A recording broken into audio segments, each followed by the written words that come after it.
तो प्रियजनों प्रणाम।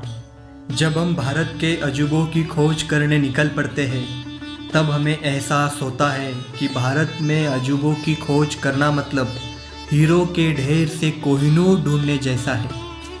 यहाँ प्राचीनतम अनगिनत कारीगरों ने एक से बढ़कर एक नायाब और हैरत अंगेज वस्तुओं का निर्माण किया है जो आधुनिक जगत के आम सोच से परे है। हमारी सोच और आज की मॉडर्न टेक्नोलॉजी दोनों मिलाकर भी हम इन वस्तुओं के निर्माण तकनीक के आसपास भी नहीं पहुंच सकते। ऐसे में इन नायाब इमारतों से केवल 7 अजूबों का चयन करना बहुत ही मुश्किल काम है, लेकिन उनमें से भी ऐसी वास्तुकलाएं जिनका निर्माण होना अपने आप में ही एक नामुमकिन सी बात थी, ऐसी 7 जगहों का चुनाव इस वीडियो में किया गया है। नंबर 7, बृहदेश्वर मंदिर। एक ऐसा मंदिर जो 13 मंजिला इमारत जितना बड़ा होने के बावजूद प्लेन लैंड यानी बिना पहिया खोदे बनाया गया है, और जहाँ पर पूरे जगत की जो पुरानी ऊंची इमारतें टिल्ट होती जा रही है, वहीं पर ये मंदिर 1000 साल पुराना होने के बावजूद अब भी एकदम सीधा है। इस मंदिर के निर्माण में कोई भी सीमेंट गारा जैसी चीज़ का इस्तेमाल नहीं हुआ है, बल्कि ये बड़े भारी भरकम पत्थरों को आपस में इंटरलॉक करके बनाया गया है। और एक महत्वपूर्ण बात, इस मंदिर के निर्माण में लगभग 1,30,000 टन पत्थरों का इस्तेमाल किया गया था, और इसके चोटी पर लगाए गए एक सिंगल पत्थर का वेट तकरीबन 81,000 kg है। अब आप सोच के देखिए, इन्होंने इतना बड़ा भारी भरकम पत्थर आखिर इसके ऊपर रखा कैसे? तो कहा जाता है मंदिर बनने के बाद 6 किलोमीटर का रास्ता बनाकर हाथी और घोड़ों की मदद से ये भारी भरकम पत्थर मंदिर के ऊपर रखा गया था। इस मंदिर का निर्माण राजा चोला ने करवाया था, और कहा जाता है कि इस मंदिर का नाम पहले राजराजेश्वर था, लेकिन मराठा शासन के काल में बृहदेश्वर हो गया। अब 6 नंबर पर है ताजमहल। एक ऐसा महल जिसे दुनिया के सभी महलों का ताज कहा जाता है, और जो दुनिया के 7 आश्चर्य है उनमें भी ये शुमार है। इसका निर्माण मुगल बादशाह शाहजहां ने करवाया था, और इसके बारे में कहा जाता है कि होंगी इस दुनिया में एक से बढ़कर एक खूबसूरत इमारतें, मगर ताज जैसी कोई नहीं, क्योंकि इसकी बुनियाद में एक बादशाह ने अपना दिल रखा है। और ताज एक ऐसी इमारत है जिसकी नींव को लकड़ी से बनाया गया है, जो पानी से खराब नहीं बल्कि और मजबूत होती जाती है। और यही नहीं, यहाँ के पानी के फव्वारे बिना किसी मोटर से सिर्फ पानी के दबाव से चलते हैं। ताजमहल की खूबसूरती को 4 चांद लगाने के लिए शाहजहां ने इसे नायाब और कीमती पत्थरों से सजाया, जो चीन, तिब्बत, अफगानिस्तान, श्रीलंका, अरब, पंजाब से लाए गए थे, और तकरीबन 28 प्रकार के थे, जो किसी के भी आंखों को चकाचौंध करने में सक्षम थे।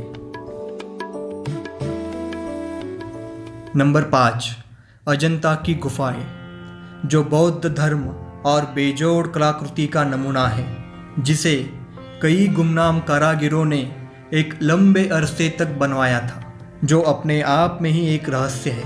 ये गुफाएं महाराष्ट्र के अजिंठा नामक गांव से 5 किलोमीटर की दूरी पर स्थित है, और इनमें से कई गुफाओं को तो 100 फीट अंदर तक खोद कर बाहर निकाला है।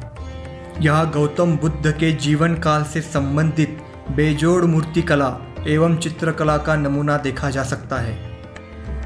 कहते हैं ये सब इन गुमनाम कारीगरों ने पीढ़ी दर पीढ़ी लंबे समय तक बनवाया था, और इसी की बदौलत आज हम इस बेजोड़ कलाकृति को देख सकते हैं।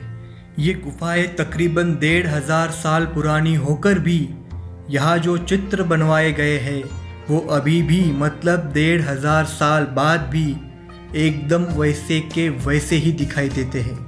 इससे हमारे दिलों में कई सवाल आते हैं कि आखिर उनके पास ऐसे रंग आए तो आए कहाँ से, और उन्होंने इतनी बेमिसाल चित्रकारी आखिर की कैसे? लेकिन ये सब अजंता गुफाओं का एक अनसुलझा रहस्य है।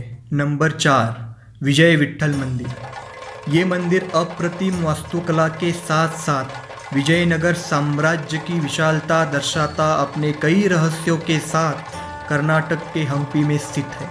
इस मंदिर का निर्माण विजयनगर साम्राज्य के महाराज कृष्णदेवराय जी ने करवाया था, जो पूरा बनने के बाद अभी तक की भारतीय वास्तुकला का मास्टरपीस माना जाता है।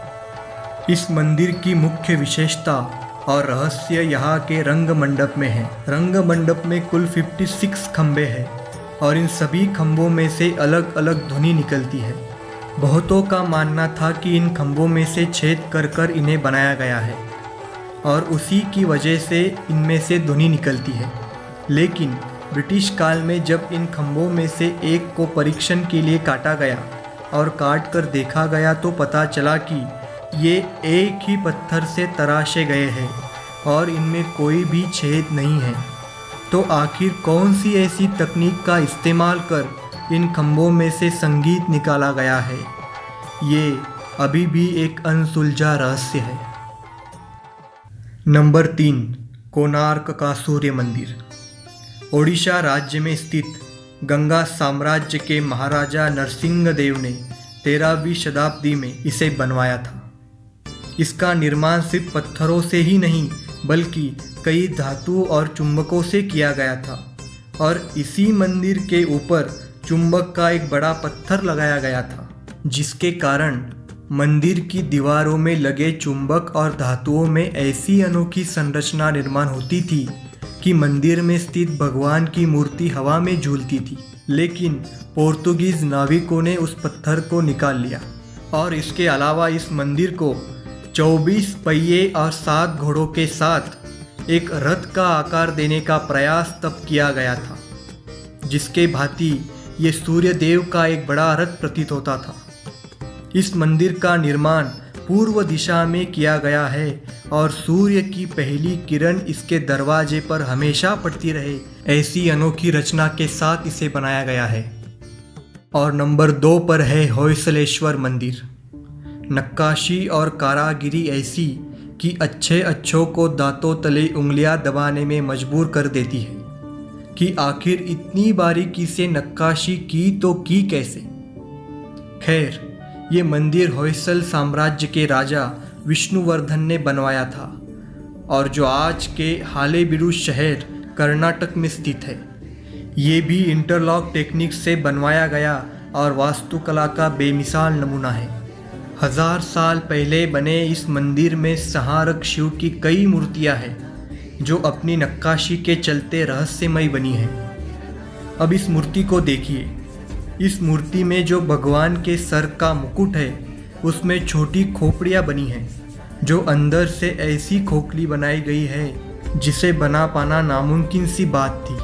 अब सबसे रहस्यमय तो इस मंदिर के खंभे हैं जो सभी एक ही आकार के बने होने के साथ साथ उनमें एक ही जैसे गोलाकार पैटर्न का निर्माण किया गया था, जो पैटर्न आज की लेथ मशीन के बिना बनवा पाना लगभग नामुमकिन है।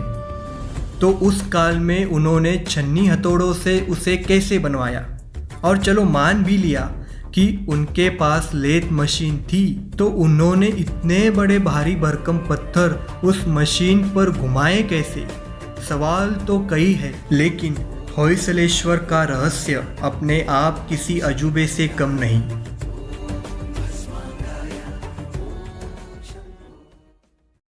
अब आता है भारत का वो अजूबा जिसने जगत के दिग्गज से दिग्गज इंजीनियर्स और इतिहासकारों को ये कहने तक मजबूर कर दिया कि ये इंसानों द्वारा बनवाना असंभव है, और उन्होंने ये तक कह दिया कि इसे एलियंस ने ही बनवाया होगा। ये है कैलाश मंदिर, महाराष्ट्र। अभी तक हमने जो अजूबे देखे उनमें से कई तो इंटरलॉक टेक्निक से बनाए गए थे और कई गारे या सीमेंट से, मगर अब सबसे हैरत अंगेज और आपको गहरी सोच में डालने वाली बात यह है कि इसे ना किसी सीमेंट या गारे से और ना ही किसी इंटरलॉक टेक्निक से बनाया गया है, बल्कि इसे एक ही पत्थर को तराश कर बनाया गया था।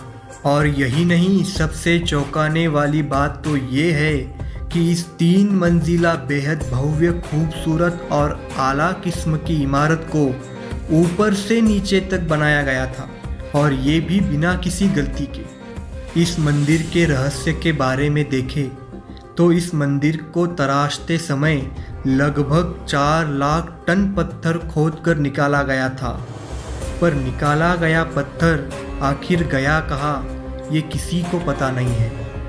और इसी के साथ साथ पहाड़ खोदकर बनाया गया होने के कारण इसकी आयु को सटीकता से मापना तो संभव नहीं था, लेकिन इतिहासकारों और पुरातत्व शास्त्रियों ने इसे राष्ट्रकूट राजवंश में तराशा हुआ माना गया है। यहाँ की मूर्तिकला और नक्काशी तो सिर्फ देखते ही बनती है। ये सच है कि इसे देखने के बाद हमें विश्वास तो नहीं होता कि ये इंसानों द्वारा बनवाया गया है, लेकिन इसे एलियंस का काम बताना हमारे पूर्वजों की मेहनत, कला, बेजोड़ इंजीनियरिंग तकनीक और अगाध बुद्धिमत्ता पर एक गहरी चोट है।